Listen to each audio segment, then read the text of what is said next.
Isang pampasaherong jeep sa Pasig City na sobra ang sakay na pasahero, tinikita ng DOTR SAIC. Si Bernard Ferrer sa detalye live. Bernard.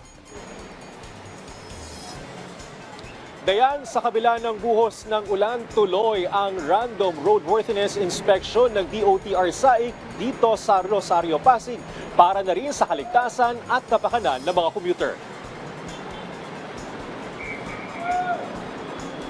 Hindi natinag ang mga tauhan ng Department of Transportation Special Action and Intelligence Committee for Transportation o DOTR SAIC sa kanilang misyon na magpatupad ng kaayusan sa kalsada.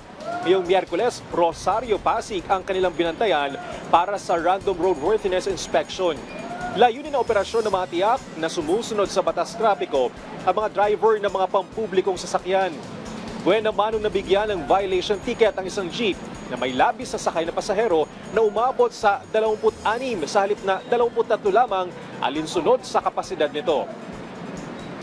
Naglagay pa ng upuan sa gitna ang driver bagay na mahigpit na ipinagbabawal sa ilalim ng anti-sardinas policy na naglalayong iwasan ng overloading at masigurong komportable ang mga pasahero. Binantayan din ng DOTR SAIC ang mga ulat tungkol sa mga kolorum na UV Express at mga private vehicle na iligal na nangongontrata ng mga pasahero. Mahigpit nilang pinapaalalahanan ng mga driver na siguraduhing ligtas at maayos ang kondisyon ng mga sakyan bago bumiyahe sa kalsada. Dayan, patuloy ang pagbuhos ng malakas na ulan sa mga oras na ito. Nagdulot na rin ng pagbagal sa daloy ng trapiko dito sa Rosario, Pasig, partikular yung mga papunta ng Ortigas.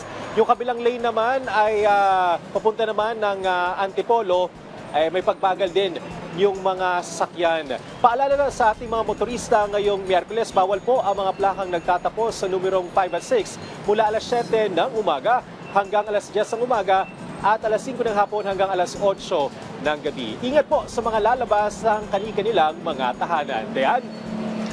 Maraming salamat, Bernard Ferrer.